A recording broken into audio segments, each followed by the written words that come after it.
declare that carried. Thank you very much. Item, I think it's 4.5 now. Oh, no, 4.6. Oh, I've got it tagged here. Here we go. Okay, letters of expectation. So I'll just outline briefly before I introduce this a bit more heavily. Well, when we get to the questions, because we've got a number of CCOs, I'm going to take those questions in chunks. So if you've got questions about any of the CCOs, we'll take questions about the Auckland Future Fund, then I'll take questions about water care, then Tātaki Auckland Limited, and then Auckland Transport, just so we can group them and have the right people answering the questions.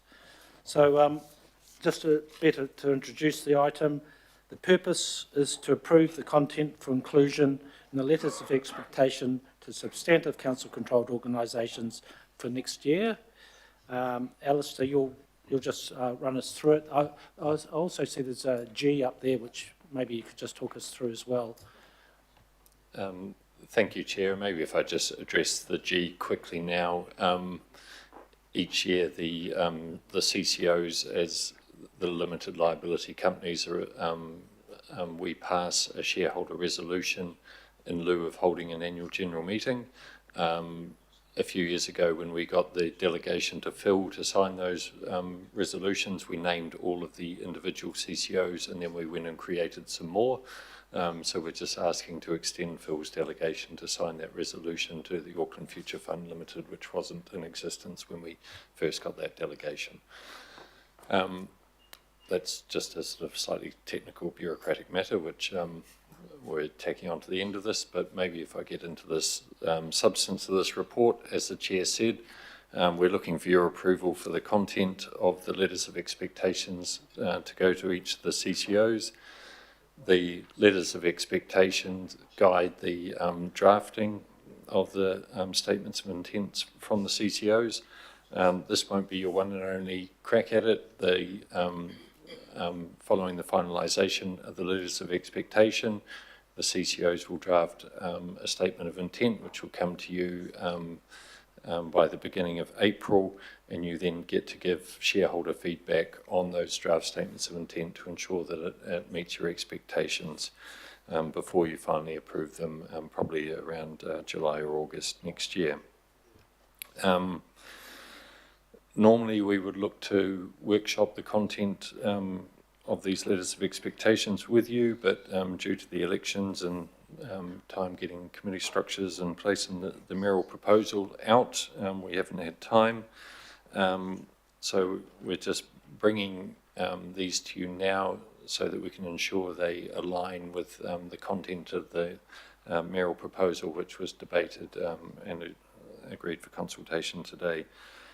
So the proposed content in the letters of expectation is drawn from existing plans and policies and strategies that Council has, as well as other existing expectations, also from the mayoral proposal, and this year various government reform processes, whether they're transport or water, is also weighing fairly heavily on the letters of expectation. Look, I'll just go through, as usual, we've got some general expectations for all of the CCOs, which is set out in the report, which is largely just continue delivering year 3 of the LTP, but also work with us through the preparation of the next LTP process. And a big part of that is coordinating the planning and delivery of infrastructure across Auckland. We've also got a general expectation about upholding Council's Treaty of Waitangi obligations and delivering on achieving Māori outcomes plans. The rest of the sort of general expectations are set out in the report. I'll just, me and the team will now touch briefly on the specific expectations for each of the CCOs. In terms of the Auckland Future Fund Limited, it's very simple. Maintain or increase the real value of the assets in the future fund, i.e. just keep making money, please. Short and sweet for them. In terms of water care, they're in a slightly different space in terms of water reform.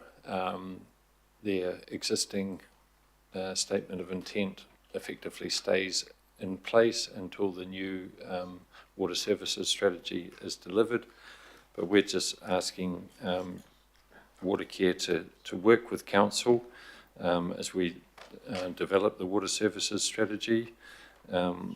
Again, aligning the planning and delivery of their infrastructure with the rest of the council group, implement the Auckland water strategy, and that a reminder that whilst Watercare is financially independent of council, it is still accountable to you as the governing body of this council. In addition, within Watercare, we're looking to amend a couple of the specific KPIs in their statement of intent relating to water consumption. I'll leave those there. Do you want to do questions at the end, Chair, or should we? I think it's up to Sarah and Claire. I probably thought maybe you should just run through your bits and then we'll take the questions. Yeah. Through you, Chair. Thank you. Yes, I'll just speak to Tātaki Auckland Unlimited. So their draft letter of expectation, the content continues similar themes from last year and is consistent with the Mayor's draft proposal for the annual plan. So broadly that sits around supporting Council's strategic direction for destination and major events, noting that'll be part of the new economic development strategy work that Council's in-house economic development office will be leading, and Tātaki will be a key part of. Successfully implementing their expanded role in event activities, so that includes obviously the continued rollout of the Auckland Council Events brand that you may have seen around, and also the shared regional events calendar. And we're also asking Tātaki to contribute to work that again has been raised in the Mayor's proposal around how we approach the public spaces in the city to activate these and make it feel safe and welcoming, and increasing the people that come visiting and using those public amenities. A continued focus on funding major events with a focus on cost-benefit analysis, so using those cost-benefit ratios that we had in place last year. Continue to support Council's strategic direction for Stadia in terms of the objectives that Council's endorsed earlier this year, stadium investment objectives, and helping contribute to the development of a stadium network investment plan. That'll be an important part of the next LTP process.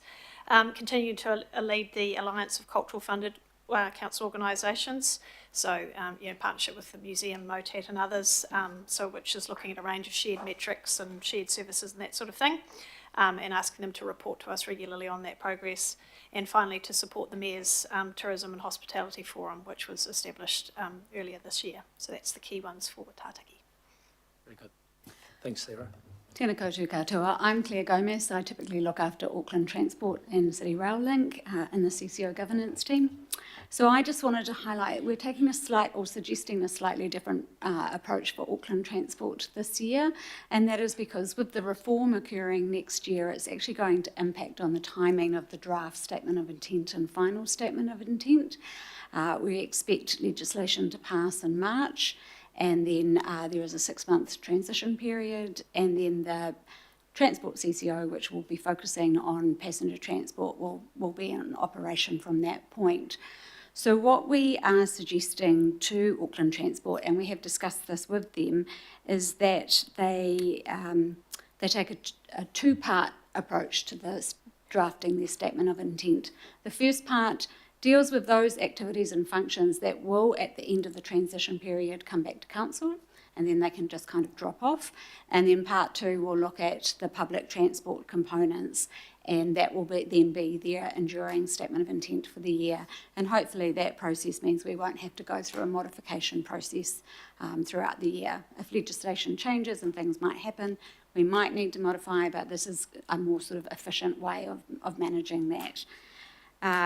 Also, for the avoidance of doubt, we are saying that this letter of expectation runs from basically once it's issued through the period. So that helps them sort of be clear on the get ready, the transition and what is expected after.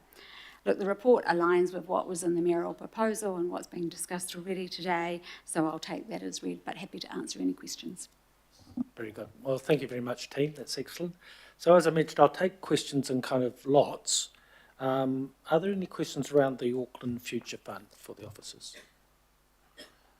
If not, are there any questions around the water care? Okay, if not, Tātaki Auckland Limited, any questions? And finally, Auckland Transport, are there any questions around the statement of intent? Very good, we've obviously covered it very well, so thank you very much for that. If you step back, would somebody like to move this? Okay, Lotu, and no, and you'll second it, Desley? Yeah, okay. So Lotu, you move it. Okay, that's fine. Yeah, I don't remember moving it. That's all right. Like to share it around. So, okay, that's excellent. So we'll go into any debate.